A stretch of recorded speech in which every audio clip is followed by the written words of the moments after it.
இயற்கை சிந்தனையோடு நாம் செயல்படுவோம். நலமோடும் வளமோடும் புவிதன்னில் வாழ்ந்திடவே இயற்கை சிந்தனையோடு நாம் செயல்படுவோம்.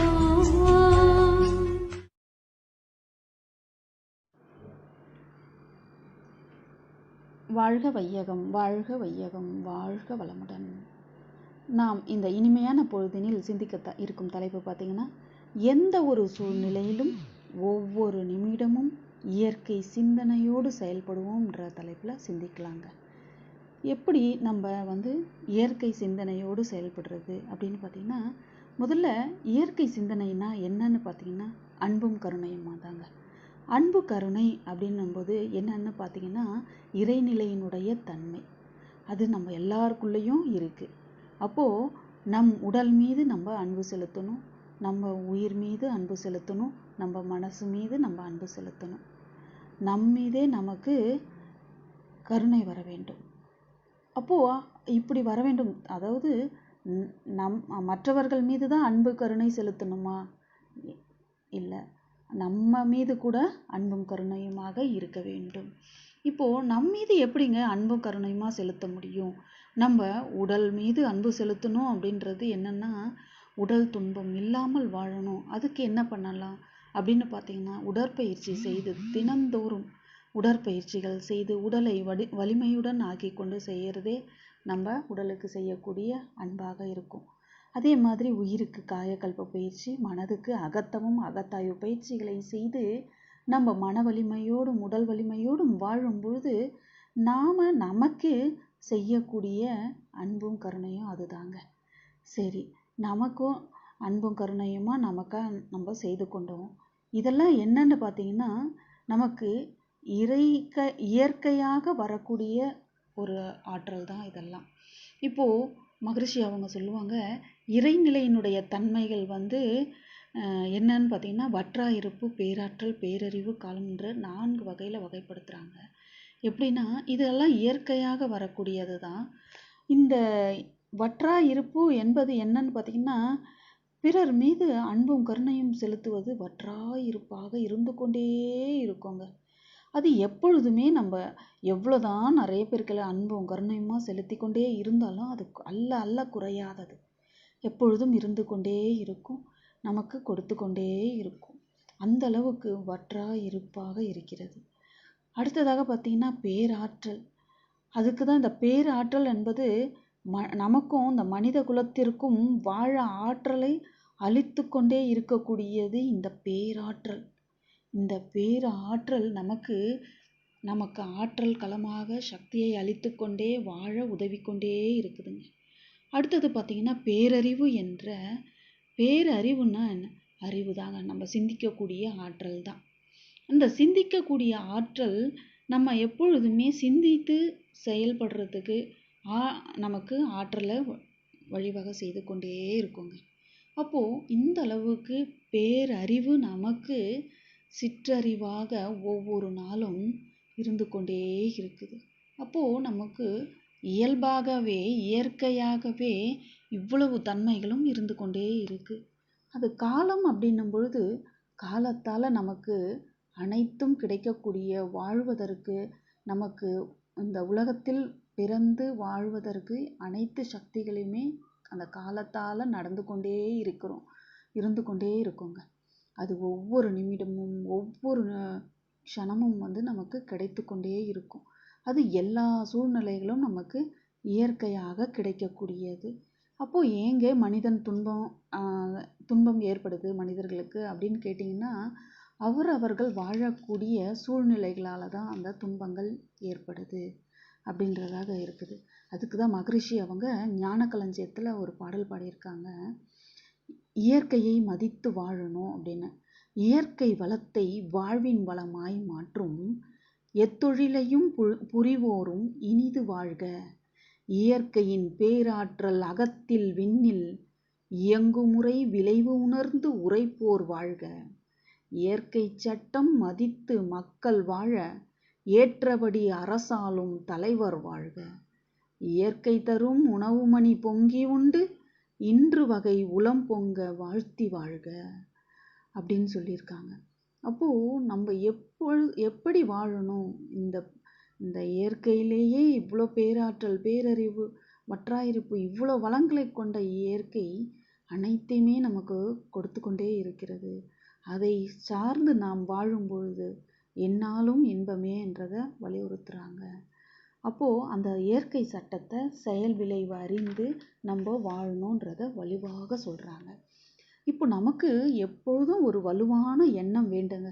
நான் தினந்தோறும் காலையில் எழுந்தவுடன் என் கடமைகளை சிறப்பாக பணியாற்றுவேன் என்றதை சங்கல்பம் இட வேண்டும். சங்கல்பம்னா என்னங்க?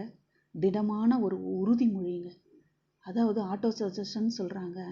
அந்த திடமான உறுதிமொழி அப்படின்னும் பொழுது நம் எண்ணங்கள் இயற்கையோடு சார்ந்து ஒன்றி இருக்கணும். நம் எண்ணங்கள் இயற்கையோடு ஒன்றி இருக்கும் பொழுது நாம் எல்லா விதங்கள்லையும் சாதிக்கலாம் அப்படின்றதாக இருக்குது. இப்போது இயற்கையோட சிந்தனை எப்பொழுது வரும் அப்படின்னு பார்த்தீங்கன்னா, நம்ம பதிவுகளை எல்லாம் நீங்கிய பிறகு தான் இயற்கை சிந்தனையே வருதுங்க.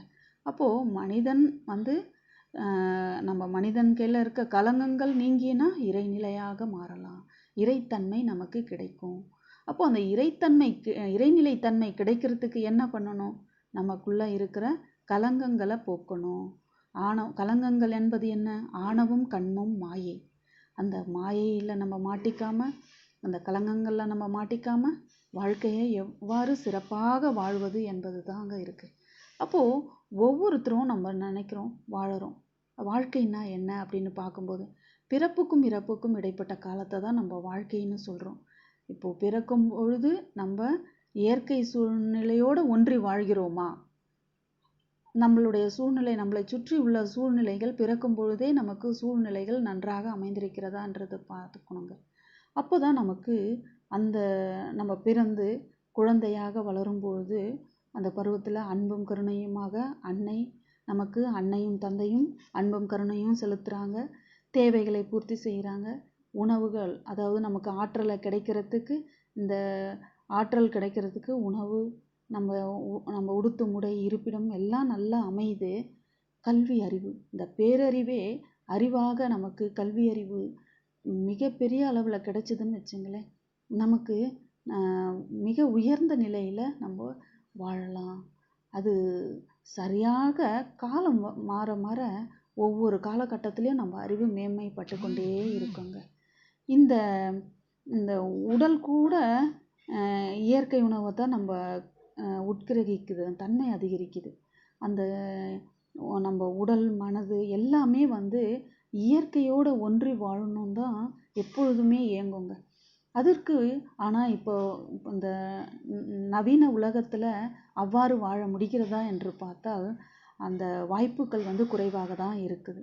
அதையும் தாண்டி நம்ம எவ்வாறு சாதிப்பது, நாம் எவ்வாறு வாழ்வது, எவ்வாறு சிறப்பாக வாழ்வது அப்படின்னு பார்த்திங்கன்னா, நம்ம எல்லாருமே எண்ணங்களுக்கு முக்கியத்துவம் கொடுக்க வேண்டும். அப்போது எண்ணங்கள் எவ்வாறு இருக்க வேண்டும்? இயற்கை ஒன்றி இருக்க வேண்டும், அன்பும் கருணையுமாக இருக்க வேண்டும் அப்படின்றதாக இருக்குது. எப்பொழுதும் நம்ம எல்லாரோடும் அன்போடும் கருணையோடும் வாழும் பொழுது நம்ம எப்பொழுதுமே மகிழ்ச்சியாக வாழலாம். அதுதான் ஒரு ஜென் தத்துவ கதை ஒன்று சொல்லுவாங்க. ஒரு ராஜா இருந்தாராம். அந்த ராஜா எதிரி நாட்டு மன்னரிடம் மாட்டிகிட்டு இருக்காங்க. அப்போது எதிரி நாட்டில் இருக்கவங்க கோட்டையை பிடிச்சிட்டாங்க. அப்போ மாட்டிக்கொண்டு இருக்கும்பொழுது என்ன பண்ணுறதுன்னே புரியலை அந்த ராஜாவுக்கு. அந்த கோட்டையை சுற்றி எதிரி நாட்டு வீரர்கள் 1,00,000 வீரர்களுக்கு மேலே இருப்பாங்க. என்ன செய்யறதுனே தெரியாமல் அவர் இதுன்றாங்க. உடனே, குருவே எனக்கு வழிகாட்டுங்கள், நான் எப்படி தப்பிப்பேன் அப்படின்றபோது குருவை வணங்கிக்கிறாங்க. அப்போது அவருடைய ராஜகுருவாக அசரீரியாக ஒன்று சொல்கிறாங்க. என்ன அப்படின்னா, கவலைப்படாதே, இந்த கோட்டை வாசலை திறந்து வை. எப்படி திறந்து வைக்கணும் அப்படின்னா, ஒவ்வொரு வீரராக உள்ளே வர்ற மாதிரி, எத்தனை லட்சம் வீரர்கள் இருந்தாலும் அந்த கோட்டை வாசலில் ஒருவர் மட்டுமே நுழைவாயிலில் வர்ற அளவுக்கு நீங்கள் திறந்து வைங்க. அப்போது நீங்கள் ஒவ்வொருவரையாக அழித்து விட்டு நீங்கள் ஜெயிக்கலாம் அப்படின்னு சொல்லுவாங்க. அதே மாதிரி அரசரும் அவ்வாறாகவே செய்கிறாரு. ஆனால் ஜெயிச்சிடுறாங்க. அப்போது இதுலேருந்து என்ன தெரியுதுன்னு பார்த்தீங்கன்னா, அதே மாதிரி தான் நம்ம மனசு கூட. நம்ம உடம்பிலிருந்து நம்ம நம்ம வந்து நம்மளுடைய எண்ணங்கள் இடையே நம்ம மாட்டிக்கிட்டு தவிக்கிறோம். 1,00,000க்கு மேலே எண்ணங்கள் வந்து கொண்டே இருக்கும். அந்த எண்ணங்களை எல்லாம் நம்மளுக்கு வந்து ஒரு துன்பத்தை ஒரே நிமிடங்களில் வரும்பொழுது அந்த எண்ணங்கள் நமக்கு துன்பத்தை கொடுத்து கொண்டே இருக்கிறது. அந்த துன்பங்களை எல்லாம் எப்படி போக்குதுன்னு பார்த்தீங்கன்னா, அதுக்கு தான் ஒரு சிறப்பான வழி இந்த கதை மூலயமா சொல்ல வர்றது என்னன்னா, ஒவ்வொரு எண்ணங்களாக நம்ம இயக்கிக்கிட்டே இருந்தோம்னா, ஒவ்வொரு எண்ணத்தையுமா நம்ம நிறைவேற்றி அதை ஒவ்வொரு எண்ணங்களையும் அழித்து அப்போது ஒரு எண்ணமற்ற நிலைக்கு வரக்கூடிய அளவுக்கு நம்ம வாழும் பொழுது நாம் வாழ்க்கையில் வெற்றி பெறலாம் என்பதை தான் அந்த கதை மூலமா தெரியுது. அப்போது நம்ம வாழ்க்கை எவ்வாறாக அமைந்திருக்கிறதுன்றது பார்த்தீங்கன்னா, நம் எண்ணங்கள் எப்படி இருக்கணும்? நல்ல எண்ணங்கள், உயர்வான எண்ணங்கள். அதுதான் அந்த சிந்தனைகள் கூட நம்ம எப்படி இருக்கணும் அப்படின்னு பார்த்தீங்கன்னா, இயற்கையோடு ஒன்றி இருக்கணும். அது தற்கால சூழ்நிலைக்கு எது சிறந்தது வழின்னு பார்த்தீங்கன்னா, வேதாத்திரிய தத்துவங்கள் தான் வாழ்க்கையை வளப்படுத்தக்கூடியது. இந்த வேதாத்திரிய தத்துவங்கள் நமக்கு எப்பொழுதும் நிறைவான வாழ்வை தந்து கொண்டே இருக்கும். அப்போது நிறைவான வாழ்வுக்கு அனுபவிக்கிறதுக்கு எது உதவுகிறதுன்றது பார்த்தீங்கன்னா, வேதாத்திரிய தத்துவங்கள். இத்துடன் என்னுடைய உரையை நிறைவு செய்கிறேன். வாழ்க வளமுடன். வாழ்க வளமுடன்.